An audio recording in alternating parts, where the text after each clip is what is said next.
ಮಾಜಿ ಶಾಸಕರು ಇವತ್ತಿನ ಅಭ್ಯರ್ಥಿ ಆದ ಶ್ರೀ ವೀರಣ್ಣ ಚರತ್ನಮಠರವರು ಮಾಡಿರ್ತಕ್ಕಂತ ಅಭಿವೃದ್ಧಿ ಕೆಲಸ ಕಾರ್ಯಗಳನ್ನು ಮುಂದಿಟ್ಕೊಂಡು ನಾವು ಮತಯಾಚನೆ ಮಾಡ್ತಾ ಇದ್ದೇವೆ.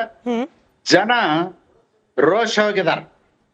3 ವರ್ಷ ಸಿದ್ದರಾಮಯ್ಯನವರ ಆಡಳಿತದಲ್ಲಿ ಭ್ರಷ್ಟಾಚಾರ ಹೆಚ್ಚಾಗಿದೆ, ಸ್ವಜನ ಪಕ್ಷಪಾತ ಹೆಚ್ಚಾಗಿದೆ, ಹೆಣ್ಣು ಮಕ್ಕಳಿಗೆ ರಕ್ಷಣೆ ಇಲ್ಲ. ಮನೆ ಬಿಟ್ಟು ಹೊರಗಡೆ ಹೋಗಿ ಬಂದಂತ ಹೆಣ್ಣು ಮಕ್ಕಳು ಸುರಕ್ಷಿತವಾಗಿ ಮನೆಗೆ ಬಿಡ್ತಾರ ಅನ್ನೋದಲ್ಲ. ಹೆಣ್ಣು ಮಕ್ಕಳ ಮೇಲೆ ಅತ್ಯಾಚಾರ ಕೊಲೆಗಳು ಜಾಸ್ತಿ ಆಗಿದೆ. 2028ಕ್ಕಿಂತಲೂ ಹೆಚ್ಚು ಈ 3 ವರ್ಷದ ಅವಧಿಯಲ್ಲಿ ರೈತರ ಆತ್ಮಹತ್ಯೆಯನ್ನ ಮಾಡ್ಕೊಂಡಿದಾರ. ಒಂದೇ ₹1 ಅಭಿವೃದ್ಧಿ ಕೆಲಸ ಕಾರ್ಯಗಳಾಗಿಲ್ಲ.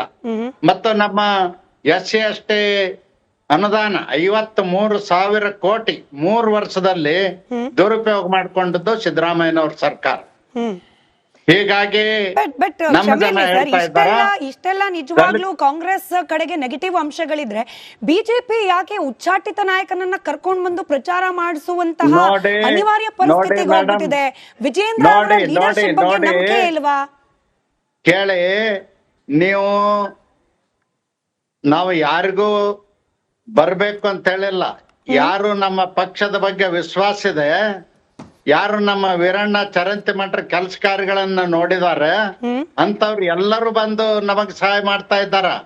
ಅನೇಕ ಜನ ಕಾಂಗ್ರೆಸ್ನವ್ರು ಇದ್ದವ್ರು ಕೂಡ ನಿಮ್ಮ ಸರ್ಕಾರ ಇದ್ದಾಗ ಒಳ್ಳೆ ಕೆಲಸ ಮಾಡಿದ್ರಿ, ವೀರಣ್ಣ ಚರಂತಿಮಠರೊಬ್ರು ದಕ್ಷ ಪ್ರಾಮಾಣಿಕ ಅಂತ ಹೇಳಿ ನಮಗ್ ಸಹಾಯ ಮಾಡ್ತಾ ಇದ್ದಾರ.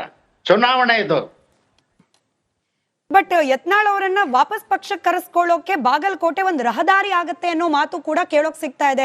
ವಿಜೇಂದ್ರ ಅವರು ಕೂಡ ಸಾಫ್ಟ್ ಆಗಿ ಮಾತನಾಡ್ತಿದ್ದಾರೆ ಯತ್ನಾಳ್ ಅವ್ರ ಬಗ್ಗೆ. ನೋಡಿ, ನೀವು ಅದನ್ನ ಬಿಟ್ಬಿಡಿ. ನಂಬುದು ರಾಷ್ಟ್ರೀಯ ಪಕ್ಷ. ಏನೇ ನಿರ್ಣಯಗಳಾಗಬೇಕಾದ್ರೆ ರಾಷ್ಟ್ರ ಮಟ್ಟದಲ್ಲಿ ಆಗ್ತದ. ನಮ್ಮ ಬಿಜಾಪುರದ ಹಿಂದಿನ ಶಾಸಕರು, ಅವರು ಹಿಂದೆ ಕೇಂದ್ರ ಸಚಿವರಾಗಿದ್ದಂತವ್ರು, ಸಚಿವರಾಗಿದ್ದಷ್ಟೇ ಅಲ್ಲ ಶಾಸಕರಾಗಿಯೂ ಕೆಲಸ ಮಾಡಿದಂತವ್ರು. ಅವ್ರ ಬಗ್ಗೆ ಯಾವುದೇ ನಿರ್ಣಯ ಕೈಗೊಳ್ತಕ್ಕಂತ ಅಧಿಕಾರ ರಾಜ್ಯ ಪಕ್ಷಕ್ಕಿಲ್ಲ. ಅದು ರಾಷ್ಟ್ರೀಯ ಪಕ್ಷ. ರಾಷ್ಟ್ರೀಯ ಪಕ್ಷದವ್ರು ಕಾಲಕ್ಕೆ ಏನ್ ಬೇಕು ಅದ್ರ ನಿರ್ಣಯಗಳನ್ನು ಮಾಡ್ತಾ ಇರ್ತಾರೆ. ಬಟ್ ಯತ್ನಾಳ್ ಅವ್ರ ಮಾತೆ ಗೊಂದಲಕ್ಕೆ ಕಾರಣವಾಗ್ಬಿಡುತ್ತಾ ಬಿಜೆಪಿ ಕಾರ್ಯಕರ್ತರಲ್ಲಿ ಅಂತ? ಇದೊಂದು ಪ್ರಶ್ನೆ ಪೂರ್ತಿ ಯಾಕೆ ಅಂತ ಹೇಳ್ತೀನಿ ಸರ್. ಒಂದ್ ಕಡೆ ಹೇಳ್ತಾರೆ ಹಿಂದುತ್ವದ ಆಧಾರದಲ್ಲಿ ಬಿಜೆಪಿಗೆ ವೋಟ್ ಹಾಕ್ತಾರೆ ಅಂತ, ಮತ್ತೊಂದ್ ಕಡೆ ಹೇಳ್ತಾರೆ ಅಪ್ಪಾಜಿ ನನ್ನ ಪಕ್ಷಕ್ಕೆ ವಾಪಸ್ ಕರ್ಕೊ ಅಂತ ನಾನು ಈ ಜಾಯಮಾನದಲ್ಲಿ ಹೇಳಲ್ಲ ಅಂತ. ಅಂದ್ರೆ ಬಿಜೆಪಿ ಪಕ್ಷವಾಗಿ ವೋಟ್ ಹಾಕ್ಬೇಕಾ ಚರಂತಿಮಠ ಅವ್ರಿಗೆ, ಅಥವಾ ವಿಜಯೇಂದ್ರ ಅವರು ಕೂಡ ಬಂದ್ ಕ್ಯಾಂಪೇನ್ ಮಾಡ್ತಿದ್ದಾರೆ, ಯಡಿಯೂರಪ್ಪನವರು ಬಂದ್ ಕ್ಯಾಂಪೇನ್ ಮಾಡ್ತಿದ್ದಾರೆ, ಇದ್ರ ವಿರುದ್ಧವಾಗಿ ಮಾತನಾಡ್ತಿದ್ದಾರೆ? ಮೇಡಮ್ ಕೇಳಿ, ಚುನಾವಣೆಗೆ ನಿಂತವ್ರು ಎಲ್ಲರ ಮತವನ್ನು ಕೇಳ್ಬೇಕಾಗ್ತದ. ನಮ್ಮ ವಿರುದ್ಧ ನಿಂತಂತ ಅಭ್ಯರ್ಥಿ ಉಮೇಶ್ ಮೇಟಿ ಅವ್ರ ಮನೆಗೆ ಹೋಗಿ ನಾವು ಮತ ಕೇಳಿದೀವಿ. ಚುನಾವಣೆ ನಿಂತಾಗ ಎಲ್ಲರದು ಯಾರ ಹತ್ರ ಓಟ್ ಇದೆ ಅವ್ರೆಲ್ಲರೂ ನಮಗೆ ಮಹತ್ವದವ್ರೆ. ಅವ್ರೆಲ್ಲರಿಗೂ ನಾವು ವಿನಂತಿಯನ್ನು ಮಾಡ್ತೀವಿ. ನಾನು ಈ ಜಾತಿ ಸಮೀಕರಣದ ಬಗ್ಗೆ ಕೂಡ ಪ್ರಶ್ನೆ ಮಾಡಬೇಕು ಸರ್. ಅದಕ್ಕಿಂತ ಮುಂಚೆ ಯತ್ನಾಳ್ ಅವರ ವಿಚಾರದಲ್ಲಿ ಲಾಸ್ಟ್ ಪ್ರಶ್ನೆ ನನ್ಗೆ. ಮುಖ್ಯಮಂತ್ರಿ ಸಿದ್ದರಾಮಯ್ಯನವರ ಬಾಯಲ್ಲಿ ಯತ್ನಾಳ್ ಅವ್ರ ವಿಚಾರ ಪದೇ ಬರ್ತಾ ಇದೆ. ಅಂದ್ರೆ ವಿಜಯೇಂದ್ರ ಅವರನ್ನ ಗಣನೆಗೆ ತೆಗೆದುಕೊಂಡಿಲ್ಲ. ಪ್ರಚೋದನೆ ಮಾಡ್ತಕ್ಕಂತ ಮಾತುಗಳನ್ನ ಸಿದ್ದರಾಮಯ್ಯನವ್ರು ಆಡಿದ್ರೆ ಅದನ್ನ ಲೆಕ್ಕಕ್ಕೆ ತಗೋಬೇಕಾಗಿಲ್ಲ. ಇವತ್ತು ನಮಗೆ ಚುನಾವಣೆ ಮುಖ್ಯ, ಅವೆಲ್ಲವೂ ನಗಣ್ಯ. ಸರಿಯಾ ಸರ್. ಇಲ್ಲಿ ಜಾತಿ ಸಮೀಕರಣದ ಲೆಕ್ಕಾಚಾರದಲ್ಲಿ ಲಿಂಗಾಯತ ಓಟ್ಗಳು ಪ್ರಾಮಿನೆಂಟ್ ಅನ್ಸಿದ್ರು ಕೂಡ ಹಿಂದುಳಿದ ಸಮುದಾಯಗಳು, SC ST ಕುರುಬ ಸಮುದಾಯ, ಅದರ ಜೊತೆಯಲ್ಲಿ ಮುಸಲ್ಮಾನ್ ಓಟ್ಗಳು, ಇದೆಲ್ಲವನ್ನ ಇನ್ ಕೇಸ್ ಗಳಿಸುವಲ್ಲಿ ಕಾಂಗ್ರೆಸ್ ಯಶಸ್ವಿ ಆದ್ರೆ ಬಿಜೆಪಿಯ ಪ್ಲಸ್ ಪಾಯಿಂಟ್ ಏನ್ ಉಳಿತು ಸರ್? ಕೇವಲ ಲಿಂಗಾಯತ ಮತಗಳ ಅವಲಂಬನೆ ಮಾತ್ರನಾ ಅಂತ ಹೇಳಿ ನಿಮಗೆ ಯಾಕೋ ಸರಿಯಾಗ ಅನಾಲಿಸಿಸ್ ಮಾಡ್ಲಿಕ್ಕೆ ಆಗಿಲ್ಲ ಅಂತ ತಿಳ್ಕೊತೀನಿ ನಾನು. ನಮ್ಮ ರಾಷ್ಟ್ರೀಯ ನಾಯಕರು, ಈ ದೇಶದ ಸನ್ಮಾನ್ಯ ಪ್ರಧಾನ ಮಂತ್ರಿಗಳಾದ ನರೇಂದ್ರ ಮೋದಿಜಿ ಅವರು, ಅವ್ರಕ್ಕಿಂತಲೂ ಹಿಂದುಳಿದ ನಾಯಕ ಯಾರೂ ಇಲ್ಲ. ಕಳಂಕ ರಹಿತ ದಕ್ಷ ಆಡಳಿತಗಾರ. ಅಷ್ಟೇ ಅಲ್ಲ, ಇಡೀ ಪ್ರಪಂಚದ ಎಲ್ಲ ದೇಶಗಳವರು ಕೂಡ ಮೋದಿ ಅವರ ನಾಯಕತ್ವವನ್ನು ಕೊಂಡಾಡ್ತಾ ಇದ್ದಾರೆ. ಮೋದಿ ಅವರು ನಮ್ಮ ದೇಶಕ್ಕೆ ಬರ್ಬೇಕು ಅಂತೇಳಿ ರತ್ನಗಂಬಳಿ ಆಸೆ ಕರಿತಾ ಇದ್ದಾರ. ಅವ್ರಕ್ಕಿಂತಲೂ ಶ್ರೇಷ್ಠ ನಾಯಕರು ಈ ದೇಶದಲ್ಲಿ ಹಿಂದುಳಿದ ನಾಯಕರು ಯಾರು ಇಲ್ಲ. ಬಟ್ ಬೈ ಎಲೆಕ್ಷನ್ ಅದರಲ್ಲೂ ಕಂಪ್ಲೀಟ್ಲಿ ಲೋಕಲೈಸ್ಡ್ ಎಲೆಕ್ಷನ್ ನಡೀತಿರೋ ಸಂದರ್ಭದಲ್ಲಿ ಲೋಕಲ್ ಲೀಡರ್ಸ್ ಕೂಡ ಮುಖ್ಯ ಆಗ್ತಾರಲ್ಲ ಸರ್. ಹಿಂದುಳಿದ ವರ್ಗಗಳ ಮತ ಸೆಳಿಲಿಕ್ಕೆ ಕಾಂಗ್ರೆಸ್ನಿಂದ ಅಖಾಡಕ್ಕಿಳಿದಿರೋದು ಸತೀಶ್ ಜಾರಕಿಹೊಳಿ ಅವರು. ಈ ಜಾತಿ ಸಮೀಕರಣದ ಲೆಕ್ಕಾಚಾರದಲ್ಲಿ ಅವರ ಶಿಗ್ಗಾಳಿಯಲ್ಲಿ ಹೇಗೆ ಪ್ರೂವ್ ಮಾಡಿದ್ದಾರೆ, ಅವರ ಲೆಕ್ಕಾಚಾರಗಳು ಹೇಗೆ ಪ್ರೂವ್ ಆಗಿದೆ? ಹೇಳಿ ಮೇಡಮ್, ಇವ್ರು ಎಲ್ಲಾರ್ಕಿಂತಲೂ ಸೀನಿಯರ್ ಮನುಷ್ಯ. ನಾ ಹಿಂದುಳಿದವ ಅಲ್ಲೇನು? ನಾನ್ ಹಿಂದುಳಿದವ ಅಲ್ಲ, ಅವ್ರ ಅಷ್ಟೇ ಹಿಂದುಳಿದವ್ರು ಕಾಣ್ತಾರ ನಿಮಗ. ನಾನ್ ಹಿಂದುಳಿದವ ಇದ್ದೇನೆ, ಎಲ್ಲರಿಗಿಂತಲೂ ಹಿಂದುಳಿದ ಜಾತಿಗೆ ಸೇರಿದವ ಇದ್ದೇನೆ. ನನ್ನ ಜನಾಂಗ ಇವತ್ತಿಗೂ ಕೂಡ ರಸ್ತೆ ಮೇಲೆ ಕೂತ್ ಚಪ್ಪಲಿ ಹೊಲಿತಾರ, ಬಸ್ ಸ್ಟ್ಯಾಂಡ್ ಮುಂದ ಕಿರಾಣಿ ಅಂಗಡಿ ಮುಂದೆ ಕೂತ್ ನನ್ನ ಜನ ಬೂಟ್ ಪಾಲಿಶ್ ಮಾಡ್ತಾರ. ನನ್ನ ಜನ ಇವತ್ತು ಸ್ಕ್ಯಾವೆಂಜರ್ಸ್ ಆಗಿ ಕೆಲಸ ಮಾಡ್ತಾರ, ಪಾಯ್ಖಾನೆಗಳನ್ನ ತೊಳಿತಾರ, ಕಕ್ಕಸಗಳನ್ನ ಸ್ವಚ್ಛ ಮಾಡ್ತಾರ.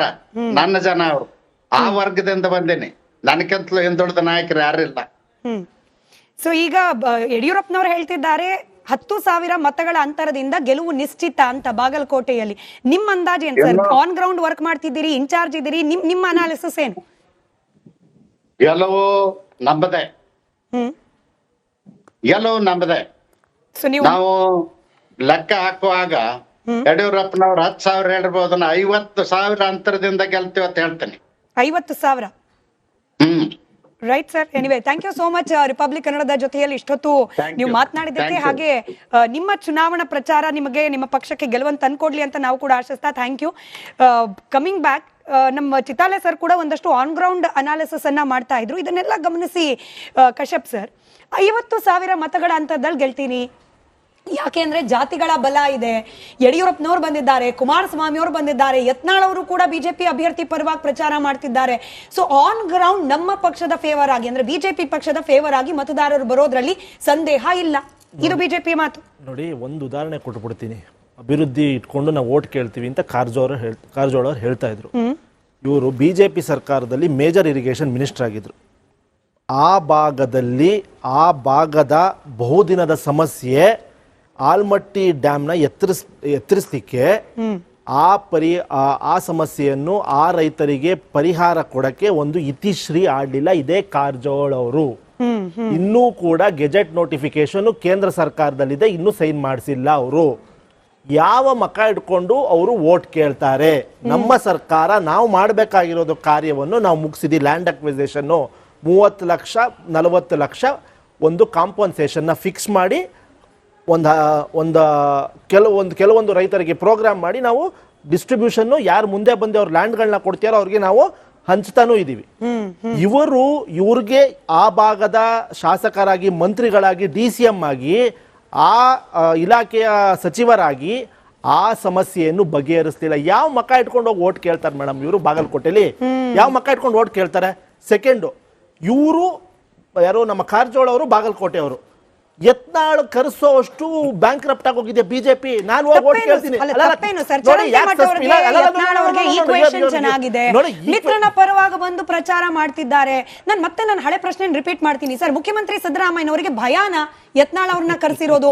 ಹಿಂದೂ ಓಟ್ಗಳು ಕನ್ಸಾಲಿಡೇಟ್ ಆಗುತ್ತೆ ಅನ್ನೋ ಅನಾಲಿಸಿಸ್ ಏನ್ ಕೇಳೋಕ್ ಸಿಗ್ತಿದೆ ಆನ್ ಗ್ರೌಂಡ್? ಆ ವಿಚಾರದಲ್ಲಿ ಏನಾದ್ರೂ ಕಾಂಗ್ರೆಸ್ ಪಕ್ಷಕ್ಕೆ ಭಯಾನ? ನೋಡಿ, ನಮ್ಗೆ ಯಾರ ಭಯಾನೂ ಇಲ್ಲ. ನಮ್ಗೆ ನಗು ಬರ್ತಾ ಇರೋದು ಒಬ್ಬ ಉಚ್ಚಾಟಿತ ನಾಯಕನನ್ನ ಕರ್ಕೊಂಡ್ಬಂದು ಅವ್ರು ಯಾವ ಮಟ್ಟಕ್ಕೆ ಇಳಿದಿದ್ದಾರೆ ಅಂದ್ರೆ, ವಿಜೇಂದ್ರ ಇಲ್ಲ, ಅಶೋಕ್ ಇಲ್ಲ, ಆ ಲೋಕಲ್ ಲೀಡರ್, ಲೋಕಲ್ DCM ಆಗಿದ್ದವ್ರು ಕಾರಜೋಳ ಇಲ್ಲ, ಚಲವಾದಿ ನಾರಾಯಣ ಸ್ವಾಮಿ ಇಲ್ಲ, ಪ್ರಹ್ಲಾದ್ ಜೋಶಿ ಇಲ್ಲ.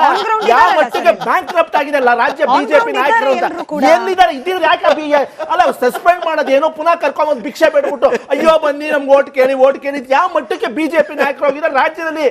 ರಾಜ್ಯದ ಬಿಜೆಪಿ ನಾಯಕರು ಬ್ಯಾಂಕ್ ರಪ್ಟ್ ಆಗಿದ್ದಾರೆ. ಅವ್ರಿಗೆ ಮುಖ ಇಲ್ಲ.